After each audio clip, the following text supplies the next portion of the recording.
আসসালামু আলাইকুম এভরিওয়ান, সবাই কেমন আছেন? আশা করি ভালো আছেন। আমি বিল্লাহ আপনাদের সাথে নতুন একটা মোটো ব্লগ নিয়ে হাজির হয়ে পড়েছি ভাই। আজকের মোটো ব্লগটা হচ্ছে নতুন বিগিনার যারা আছেন, বাইক চালানো কেবল প্রথম নতুন এসেছেন বাইকের জগতে, যারা নতুন অবস্থায় বাইক চালানো শিখতেছেন বা বাইক নিয়ে যে টিপসগুলো আপনারা জানেন না, যে বাইক প্রথম অবস্থায় কীভাবে চালাতে হবে বা কীভাবে নিয়মকানুনগুলো মানতে হবে, তো সেইটা নিয়ে আজকে আমার মোটো ব্লগ। তো যারা পুরাতন আছেন, যারা অলরেডি বাইক প্রফেশনালি ভালোভাবে চালাইতে পারেন, তাদের জন্য আসলে না এটা, তারা চাইলেও দেখতে পারেন, সমস্যা নেই, যেহেতু কন্টেন্ট দেখতেই পারেন, স্বাভাবিক ব্যাপার। তো যারা নতুন আছেন তাদের জন্য ভিডিওটা। তো চল বেশি দেরি না করে শুরু করা যাক বাইকে উঠে।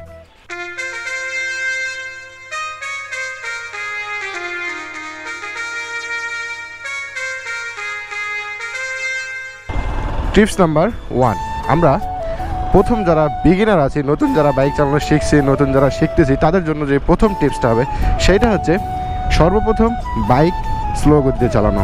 হ্যাঁ, বাইক কখনোই জোরে চালানো যাবে না। যেহেতু আমি নতুন, সেই অবস্থায় বাইক আমি কখনোই জোরে চালাবো না। সর্বোচ্চ গেলে 40, 50 থেকে 60, এর বেশি গতি আমি বাইকে উঠাবো না।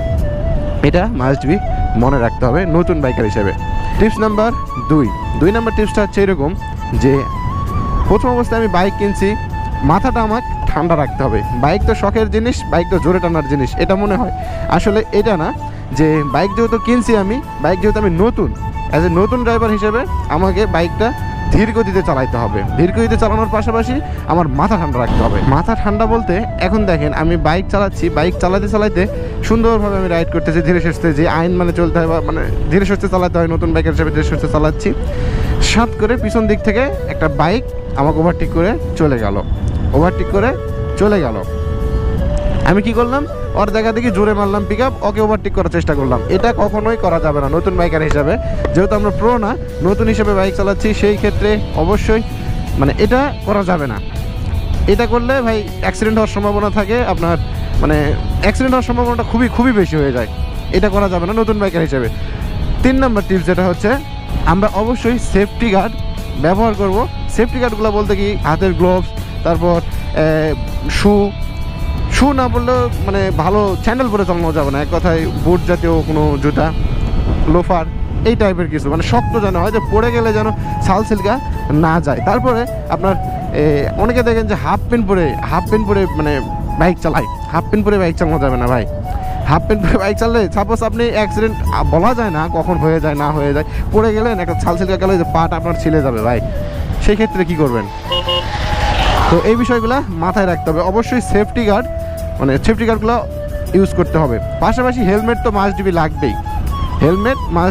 হেলমেট পরে অবশ্যই রাইড করতে হবে নতুন অবস্থায়। টিপস নাম্বার 4, আমরা বিগিনার হিসাবে, নতুন বাইকার হিসাবে আমরা অনেক সময় দেখবেন যে ভাই মানে অন্যান্য বাইকারের মতো আমরাও জোরে টান দেই, আবার অনেক সময় মানে কর্নারিং করি, এরকম বাঁকা করি। তো উত্তেজিত হওয়ার কিছু নেই এখানে। আসলে নতুন বাইকার হিসেবে কর্নারিংয়ের ক্ষেত্রে অনেক সাবধান হতে হবে। কেননা ভাই আপনি বাইকটা কিনছেন, আপনি কিন্তু নতুন, এটা বুঝতে হবে যে আমি নতুন অবস্থায় কীভাবে কর্নারিং করলে আমার ভালো হবে, কীভাবে না করলে মানে আমার সুবিধা পাবো, এক কথায় সুবিধা, বা আমি ভালোভাবে রাইডটা করতে পারবো, এইটা অবশ্যই মাথায় রাখতে হবে। সেই ক্ষেত্রে আমি বলতে চাচ্ছি, এটা কর্নারিংয়ের ক্ষেত্রে আপনারা অবশ্যই অনেক সচেতন হবেন ভাই। কর্নারিংটা এতটাই একটা মানে রিস্কের একটা বিষয়, যে আপনি কর্নারিং করতেছেন, সাপোজ আপনি বুঝলেন না ভাই, এই যে বডি হালাইছেন, আবার এই যে হ্যান্ডেল হালাই দিয়েছেন, এই একটা কোনো কারণে চাকাটা জাস্ট সরকে গেছে, সাথে সাথে ভাই অ্যাক্সিডেন্ট এমনভাবে হবে, সালসিলকে উঠে যাবে, আপনার হাত ছিলে যাবে। এটা সেফটি গার্ড না থাকলে তো শেষ। আপনি লেগ গার্ড, কি গার্ড, এগুলো তো অবশ্যই রাখতে হবে। তারপরেও যদি কর্নারিংয়ের ক্ষেত্রে এই জিনিসটা মাথায় রাখবেন যে ভাই কর্নারিংয়ে অবশ্যই সাবধান। টিপস নাম্বার 5, এই টিপসটা হচ্ছে এরকম যে আমি নতুন হিসাবে আমি আমার চেনা রাস্তায় সবসময় যাব। আর অবশ্যই জায়গাটা যেন ফাঁকা হয়, এইরকম রোডে আমি যাব, কখনোই অচেনা রাস্তায় যাব না। একটা জিনিস মনে রাখবেন, নতুন অবস্থায় কখনোই আলগা রোডে যাওয়া যাবে না। আলগা রোড বলতে যেমন আপনার অচেনা রোড যেটাকে বলে, সেই রোডে যাওয়া যাবে না। নতুন রাস্তায় বাইক চালানোটা শিখতে হবে। চালাচ্ছি প্লাস ধীরে সুস্থে সেফটি গার্ড পরে এরকম আরামে বিরামে রিল্যাক্সে সুন্দরভাবে চলতেছে আমার বাইক, এটা অবশ্যই মাথায় রাখতে হবে। একটা জিনিস খেয়াল করবেন, অচেনা রাস্তায় গেলে হয় কি, আমি একটু ঘুরতে হবে এই রাস্তায় আমায়। অচেনা রাস্তায় গেলে হয় কি, যে আমি রাস্তাটা চিনি না, কোথায় কোন ঠেক না থুক না, আবার মানে কোথায় কোন ভাঙাচোরা রাস্তা আছে, আবার কোথা থেকে কোন মানে কোথায় কোন মানুষজন বেশি চলাফেরা করে, এই জিনিসটাও কিন্তু আমি জানবো না। সো নতুন রাস্তায় আমি যাবো না, কেননা আমি বিগিনার হিসেবে কখন ব্রেক করতে হবে, কখন ক্লাস ধরতে হবে, এই জিনিসটা আমার খুব কম কাজ করবে মাথায়, কেননা আমি প্রফেশনাল না, এটা আমার মাথায় খুব কম কাজ করবে। সেই ক্ষেত্রে ভাই অবশ্যই এই জিনিসটা মাথায় রাখতে হবে যে আমি নতুন রাস্তায় যাব না, আমি অবশ্যই আমার পুরাতন রোড যেটা আমার চেনা সেগুলোতে আমি ধীরে সুস্থে রাইডটা কন্টিনিউ করব, প্লাস শিখবো, অভিজ্ঞ হবো, তারপরে যাব। হ্যাঁ, তো এটা ছিল আমাদের 5 নম্বর টিপস। টিপস নাম্বার 6, নতুন বাইকার হিসেবে আমার যেটা করা উচিত, দেখেন আমি নতুন বাইকার হওয়ার ক্ষেত্রে আমার কি হয়, মাঝে মাঝে বাইকটা ক্লাস বেশি ছাড়ার কারণে বন্ধ হয়ে যায়, আবার অনেক সময় বাইক স্টার্ট নিতে চায় না, আবার বাইকের অনেক সময় প্রবলেম হয়ে যায়, বাইক বন্ধ হয়ে যাচ্ছে, সেই সময়টা ভাই মাথা গরম করা যাবে না।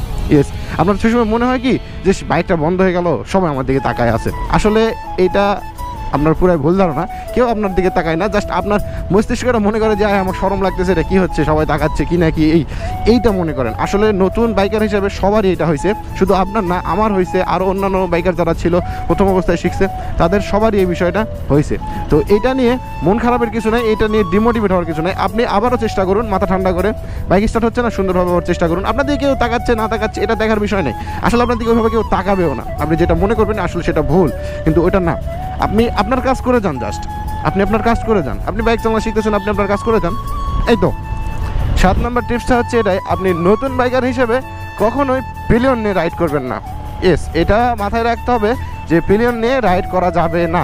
কারণ কি জানেন, আপনি নতুন বাইকার হিসেবে আপনি যখন বাইকটা নতুন ব্যালেন্স করা শিখতেছেন, নতুনভাবে চালানো শিখতেছেন, তখন আপনার পিছনে যদি আরেকটা মানুষ ওঠে বা আরেকজন পিলিয়ন ওঠে, সেই ক্ষেত্রে আপনার ব্যালেন্সটা বাইকের বিগড়ে যাওয়ার মানে সম্ভাবনা থাকে, বাইকটার ব্যালেন্স অনেকটাই ডিসব্যালেন্স হয়ে যাওয়ার সম্ভাবনা থাকে, কেননা আপনি ভাই ব্যাক করবেন, একটু ভারী মনে হবে, এই সাইডে এইরকম করতে করতে একটা দুর্ঘটনা ঘটার সম্ভাবনা থাকে।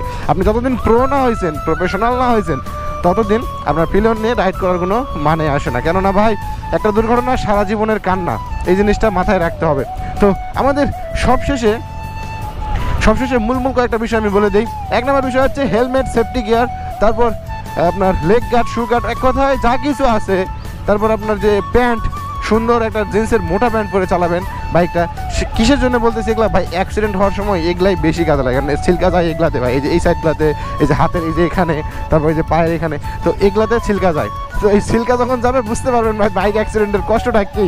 তো আমি জানি বিধায় বলতেছি, তো এই বিষয়টা মাথায় রাখতে হবে। প্লাস আরেকটা জিনিস আপনাদেরকে বলি, স্কুল কলেজের সামনে বাইক অবশ্যই ধীরে চালাবেন ভাই। সেই ক্ষেত্রে কেন বললাম কথাটা স্কুল কলেজের সামনে, দেখেন স্কুল কলেজের সামনে স্টুডেন্ট অনেক থাকে, ওরা অনেক সময় অন্যান্য টেনশনে থাকে, কলেজ থেকে স্কুল থেকে মারে দিবে একটা দৌড়, আপনার বাইকের সামনে এসে পড়ে যাবে ভাই, মারাত্মক একটা অ্যাক্সিডেন্ট হয়ে যাবে, জীবনটা পুরো নষ্ট হয়ে যাবে ভাই। এই জিনিসটা মাথায় রাখবেন অবশ্যই, এটা বলবো। আর এই যে ধানের সময় আপনাদের এলাকায় যখন ধান হয় বা গম, ভুট্টা, চাই যেটাই হোক, সেই সময়টা একটা জিনিস মাথায় রাখবেন। আচ্ছা, আমি আগে এই জায়গাটা পার হই, চলেন, দেখছেন নিচে নামায় দিতে হচ্ছে, ব্রিজ হচ্ছে, তো এখানে কালভার্ট হচ্ছে, কি একটা অবস্থা না।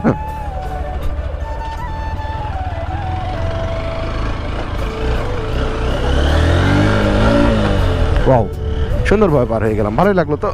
তো যাই হোক, আরেকটা কথা বলি যে ধানের সিজনের সময়, বা এই যে এখন ধান উঠতেছে, দেখছেন আমাদের এলাকায় উঠতেছে, আপনাদের এলাকায় হয়তো বা উঠবে, তো যাই হোক ধানের সিজনের সময় একটা জিনিস অবশ্যই মাথায় রাখবেন ভাইয়া, যে খ্যার বা খড় যেটাকে আপনারা বলেন, রাস্তায় কিন্তু নাড়ে দেওয়া থাকে। দেখবেন যে অনেকে নিজের খোলা টলা এগুলা বাদ দিয়ে অনেকে নিজে মনে করে যে রাস্তাটাই তাদের উঠান, রাস্তাটাই তাদের খোলা, বুঝছেন। তো সেই ক্ষেত্রে অবশ্যই মনে রাখতে হবে ভাই, ওনারা মনে করবে যে এটাই আমাদের উঠান, তো ওনাদের উঠান দিয়ে মানে এই যে আমাদের যে রাস্তায় আমরা যাচ্ছি সেটা কিন্তু ওদের উঠান সেই সময়। তো ওই উঠানে আমরা অবশ্যই বাইক খুব ধীরে চালাবো, অবশ্যই ব্রেক করবো না, বাইক সর্বোচ্চ গেলে 20 আর বেশি না। আর ভেড়া দেখলে তো অবশ্যই ভাই দূরে থাকবেন, এই যে ভেড়া, কেননা এই ভেড়ার মাথার ব্রেন বুদ্ধি কম থাকে, এই ভেড়া কোন দিকে যায় কখন নিজেও বলতে পারবে না, ও নিজেও মাথা ঠিক থাকে না, বুঝছেন, শুধু আসে ঢুকে পড়বে। আর কুকুর এগুলো হইতে অনেক সাবধান, নতুন অবস্থায় কুকুর এগুলা থেকে খুবই সাবধান ভাইয়া, এই জিনিসটা মাথায় রাখবেন। কেননা ভাই আমি এত কিছু কেন বলতেছি, একটা দুর্ঘটনা সারা জীবনের কান্না, ভাইয়া, যাদের হয় তারা বোঝে একমাত্র। এই জন্য ভাই খুবই সাবধান হবেন, বাইকটা হচ্ছে শখের জিনিস, উত্তেজনার জিনিস, ভাঙে গেলে নষ্ট হয়ে গেলে আপনারই কষ্ট লাগবে, একটা হাত পা ভাঙলে কেউ জরিমানা দিবে না ভাই, হাত পাও কেউ আর আনে দিতে পারবে না, এই জিনিসটা মাথায় রাখতে হবে। অবশ্যই সেফটি গার্ড, লেগ গার্ড এগুলো পরে বাইক রাইড করাটাই বেটার হবে। দেখছেন শিফটিং মিস হয়েছে, তো যাই হোক, আজকের ব্লগটা এই পর্যন্তই। যারা এনজয় করেছেন, যারা কিছু শিখতে পেরেছেন, তো অবশ্যই যদি ভাই নতুন হয়ে থাকেন একটা সাবস্ক্রাইব তো অবশ্যই করবেন, প্লাস লাইক তো অবশ্যই করবেন, আর আমার পাশে থাকবেন ভাইয়া ডেলি এরকম মোটর ব্লগ পেতে। আসসালামু আলাইকুম, সবাই ভালো থাকবেন।